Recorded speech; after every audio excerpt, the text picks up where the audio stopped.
Welcome to the six-part series about the Powerline corridor along the Nipissaquit River. Because of the very complicated succession of documents, it's best to watch this series in order if possible. Thanks to Mom's suggestion, because she's not on the internet, I'm going to make a PDF of the entire series, as well as the Riverfront series, to include text of the explanations and copies of all mentioned documents in their entirety.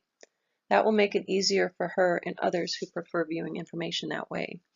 Also, so people can print the documents for their own records, as these documents don't just pertain to my family, but to dozens of generational families up Big River. When I was researching my family's property to find out what happened to our riverfront, I discovered our old Powerline corridor was also taken out of our name by Service New Brunswick on the very same day. Shown here, parcel 2007-29, 30, 31, and 32 refer to documents associated with the same survey as our riverfront land subdivisions that I will get into later.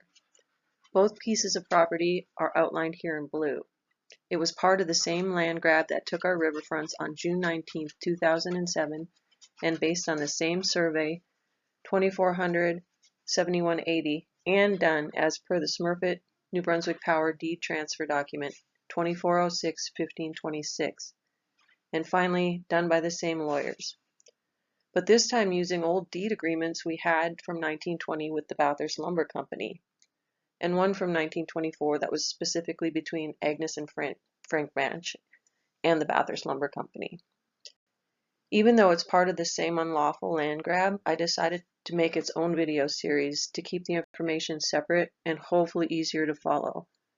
But there are still crossovers to the riverfronts. I'll start from the beginning of the Powerline corridor agreements and work my way forward. On July 26, in 1920, the Bathurst Lumber Company entered into agreements with local farmers along the Nipissaquit, quote, to build, erect, and maintain an electrical pole and wire transmission line from its several power plants when established to Bathurst, unquote.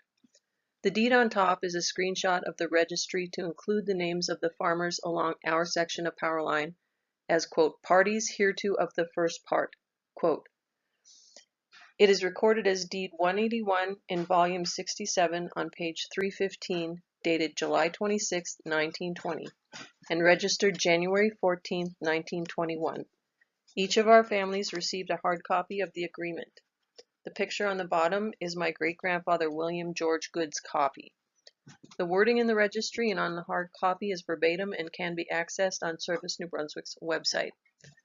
That is, if you have a lot of money, a lot of patience, time, a Canadian bank account, and can navigate their non-user-friendly system. This is our actual deed from 1920 that is word for word with the deed in the registry. It's over 100 years old. I will include a copy of this original along with the registered copy and other deeds and documents for these videos in that complimentary PDF. Page 1. I've underlined some of the highlights of the agreement, and this is what the underlined portions say on the first page. Access any private lands. Providing compensation satisfactory to the owners thereof. To agree with the owner or owners thereof. Compensation to be paid to such owner or owners of the lands. So required for a reasonable price. They keep referring to us as the owners and the land as our private lands. They, Bathurst Lumber Company, and their assigns and successors stood by this agreement. Here's one of those compensation checks from Stone Container in 1997 to my family, 77 years after this agreement was made. If our deed with Bathurst Lumber Company was us selling our land to them like the surveyor and registrar general say, why are their successors paying us for the trees they cut down? Did either of them bother to read the agreement? Second page underlined. Maintain a water pipe or water pipes from a point at or upon the lands of one John Boyd. That's lot 13, as the Boyd grant is at the head of the tide. At this time, people on tidal waters own to the bank or shore to the high water mark. People above the head of the tide own to the middle of the bed of the river. The Goods own the Willis Grant Lot 15 and only have power line, no pipeline. but the branches and others who are also on this agreement 181 have property at the head of the tide, circled in red. So the agreement had to allow for the pipes on their lots as well. Next underlined, the farms and lands of the parties hereto of the first part, for and in consideration of the sum of $1. Underline page 3. Dig all necessary trenches, so that the same will not unnecessarily interfere with the said lands for growing crops thereon, then bottom green, and also the right to go upon said strip of land to build, erect, and place thereon all such poles, towers, and bases therefore as shall be necessary thereon to maintain and operate properly. Underlined in red is quite important, and also their rights as riparian proprietors. So in 1920, 36 years after the Crown Lands Act of 1884, it was still understood that the landowners held the riparian rights. Don't mistake that for fishing privileges, as riparian meant the ownership of the water and the bank or bed of the river depending on tidal waters, not the fish therein even before the 1884 Act. Riparian rights and fishing privileges were separate things, although those bad deeds of the 1800s try to group them as if they mean the same thing. That's why in 1920 the landowners were still riparian owners and fishing privileges and leases were still controlled by the Crown. Those definitions held up. You couldn't fish without a lease, landowner or not, and you couldn't sell riparian rights. Fast forward to 2007 and Service New Brunswick decides to change what those terms mean going back to the fraudulent 1800s, and insert the wording into their database as if it makes it real. The riparian rights of the owners of granted Crown land of the 1800s warrants its own video as there's a lot involved. Service New Brunswick is claiming that this is not the landowners' rights, that it has been reserved by the Crown. They have even gone so far as to insert the words "as reserved by the Crown" within the wording of the actual deeds, as I will show in that riparian video. We will compare the wording of the registered deeds to what Service New Brunswick has on their website. You will be shocked by the grammar alone. It appears that the data has been entered by someone in elementary school.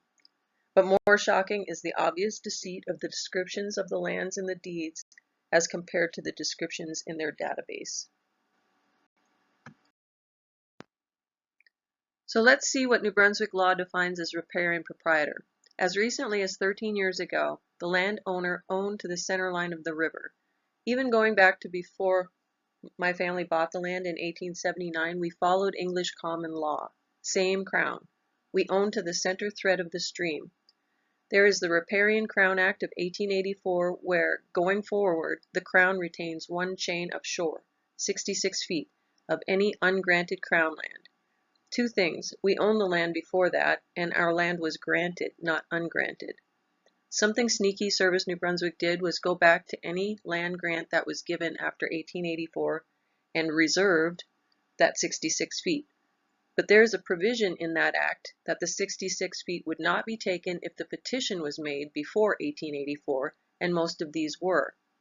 As for the grants given before 1884, like ours, this is where they chased down those old fishing privilege deeds to use, since they couldn't use the Crown excuse. How Crown lands and grants worked will be coming soon as well.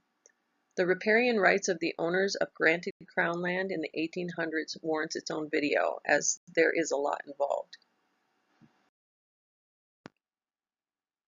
Page 4, underlined parts of the agreement. To go along said 35-foot strip of land for the purpose of repairing, altering, replacing, renewing wires and appliances, poles and towers, subject, however, to the right of the present owners of said lands, their heirs and assigns, to cultivate crops of all kinds over and upon the surface of said lands.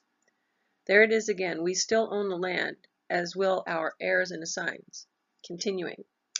With free passage space of at least 18 feet below any wire or electrical conducting appliances.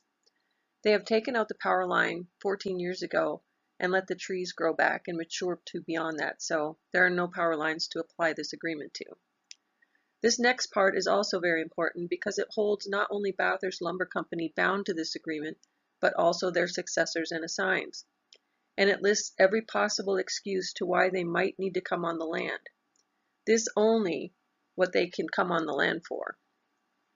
Before entering upon said lands for the purpose of laying said pipe line or pipelines or poles or towers or bases, therefore, or before repairing, renewing, altering, changing, or relaying or replacing the same, or before excavating the ground for that purpose, shall pay to the owner or owners for the time being who shall have the right to cultivate the said land, where said work shall be done and intended to be done, the full value of crops then growing thereon, estimated at what such crops would be worth when fully matured and harvested, and shall also, in every such case, as quickly as reasonably possible, cover in and level off the surface of the land around said poles, towers, and bases thereof, level condition to be cultivated.